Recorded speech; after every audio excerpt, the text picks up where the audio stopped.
Hello, welcome my dear students. आज नए topic के साथ आप लोगों के लिए आया हूँ और थोड़ा सा देर हो गया आपके लिए टॉपिक लाने में, ठीक, उसके लिए सॉरी। आइए चलते हैं यूनिट फॉर मेजरमेंट, मात्रक या मापन में मात्रक, ठीक। इसके लिए मैं आगे बढ़, ये थ्योरिकल चैप्टर है, थ्योरिकल भाग है।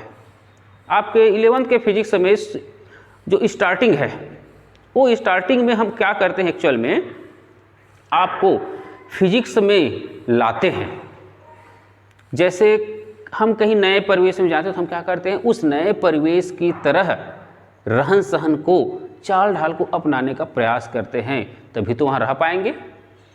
भाई जैसे मैं यहाँ से कश्मीर जाता हूँ और मैं यहाँ पर अपनी होशियारी मारता हूँ कि मैं कश्मीर ऐसे ही रहना लूँगा करके, तो बड़ा दिक्कत हो जाएगी। वहाँ के रहन सहन को मुझे अपनाना पड़ेगा। वैसे ही आप क्लास 10th से आए, हायर क्लास में आए, तो हायर क्लास के हिसाब से अब यहाँ पर छोटी सी गलती भी क्षम्य नहीं होगी। पहले क्या होता था, आप किसी आंसर शीट में आंसर की ओर जाने का प्रयास करते तब भी आपको फुल मार्क मिल जाता था। यहाँ पर फाइनली आंसर करेंगे तब आपको फुल मार्क्स मिलेगा, ठीक। तो अभी हम सिस्टम को जान रहे हैं, एक्चुअली फिजिक्स में हमको क्या करना है, कैसे काम करना है, इसमें क्या क्या बातें होती है, उन बातों पर काम कर रहे हैं, ठीक है। तो उन बातों के हिसाब से आज हमारा टॉपिक बना हुआ है क्या, यूनिट फॉर मेजरमेंट। मापन कैसे करते हैं, मापन है क्या, उसका मात्रक कैसे लेते हैं, ये चीज़ें हैं, ठीक। तो इसके लिए जैसे एक उदाहरण लेकर चलूँ, जैसे अभी कई बच्चों को मैं सुनता हूँ एडमिशन लेने जाते हैं, हो सकता है किसी कारणवश, अपरिहार्य कारणवश क्या हो गया, उसका नंबर कम आ गया। जाते हैं कई जगह एडमिशन में, वहाँ का क्राइटेरिया रहता है कि नहीं अमुक बच्चे को हम ऐसा देंगे, इस बच्चे को साइंस देंगे, इसको आर्ट देंगे, ऐसा कुछ अपना वहाँ का है जो एडमिनिस्ट्रेशन है वो एक क्राइटेरिया रखता है। आपका हो सकता है किसी कारण आपका नंबर कम आए हो और आप जाते हैं, आपको वो सब्जेक्ट जो आपका चॉइस वो नहीं मिल पाता, तब आप क्या करते हैं, आपके किसी परिचित के पास जाते हैं और बोलते हैं कि मेरा कुछ कहा जाए परिस्थिति जन्य मेरी तबीयत ऐसा कुछ होने के कारण मेरा नंबर तो कम आ गया, लेकिन मेरा इस सब्जेक्ट में इंटरेस्ट है और इन फ्यूचर में अच्छा नंबर लाऊंगा। तब कोई कहता है कि जाओ वहाँ पर प्रिंसिपल साहब को या को मेरा नाम बताना, वो आपको सब्जेक्ट दे देंगे और मैं उनसे बात कर दूंगा, आपकी परिस्थिति को बता दे रहूँगा। तब आप जाते हैं, उसके बाद आप उनका क्या करते हैं, रेफरेंस देते हैं, ठीक है। और उस रेफरेंस के माध्यम से वह प्रिंसिपल आपको मापता है। क्यों, जिसको आपने बोला था वो आपके पूरे जो परेशानियां थी उस परेशानियों को बता चुका है। उस परेशानियों और उस रेफरेंस के माध्यम से क्या करता है, आपको मापता है, और वही तो मापन है, उसी को तो मापन कहते हैं हमारी भाषा में। क्योंकि मैंने यहाँ पर शुरू से आपको कमेंट करके रखा है कि मैं हमारे भाषा शैली से काम करेंगे, हम अपनी भाषा शैली से काम करेंगे, कहीं दूर दराज में नहीं जाएंगे, हमारे आसपास परिवेशी जो चलते हैं उसी पर काम करेंगे और कहीं दूर की वहाँ पर हम एग्जाम्पल नहीं लेंगे, ठीक। तो यहाँ पर बात आ गई अब क्या, वो उस रेफरेंस से आपको नापता है और उसी रेफरेंस को तो क्या कहा गया, मापन। मतलब किसी भौतिक राशि के मापन के लिए दिए गए संदर्भ मापन को या मान को ही क्या कहा जाता है, मापन कहा जाता है और मात्रक कहा जाता है, ठीक है। रेफरेंस मान को ही क्या कहते हैं, मात्रक कहते हैं। किसी भौतिक राशि के मापन के लिए दिए गए संदर्भ मान को या मानक को ही क्या कहते हैं, मात्रक कहते हैं, ठीक। मैं अच्छे से आपके लिए लिख दूंगा बाद में, पहले समझ लीजिए। दूसरी बात आती है इसमें, अभी हो गया मापन, हो गया कितने मात्रक हो गए। अब कितने प्रकार के मात्रक होते हैं, टाइप्स ऑफ यूनिट। तो देखिए हमने पिछले में पढ़ा था क्या, भाई चीजें होंगी तभी तो उसको मापेंगे, जो चीज है ही नहीं उसको क्या मापेंगे, क्या नापेंगे। तो हमारे पास दो चीजें थी, दो प्रकार के यहाँ पर मेटर्स थे, पहला मूल राशियां और दूसरा व्युत्पन्न राशियां। दो प्रकार की राशियां हैं भौतिक राशियां, उसके और आगे कुछ नहीं है भौतिक में। दो प्रकार की राशि है, मूल राशि और व्युत्पन्न राशि। तो जब मूल राशि को नापेंगे तो मूल मात्रक कहलाएगा और व्युत्पन्न राशि को मापेंगे तो व्युत्पन्न मात्रक कहलाएगा। तो मूल मात्रक क्या है, फंडामेंटल यूनिट्स क्या है, ऐसे मात्रक जो अपने आप में क्या होता है, स्वतंत्र होता है, ठीक, जिसको हम अन्य किसी दूसरे मात्रक के माध्यम से उत्पन्न नहीं कर सकते, ऐसे मात्रक को हम क्या कहते हैं, मूल मात्रक कहते हैं, फंडामेंटल यूनिट्स कहते हैं, ठीक। दूसरा इसमें एग्जाम्पल क्या होगा, 7 हमारे पास मूल राशियां हैं तो 7 मूल मात्रक होंगे।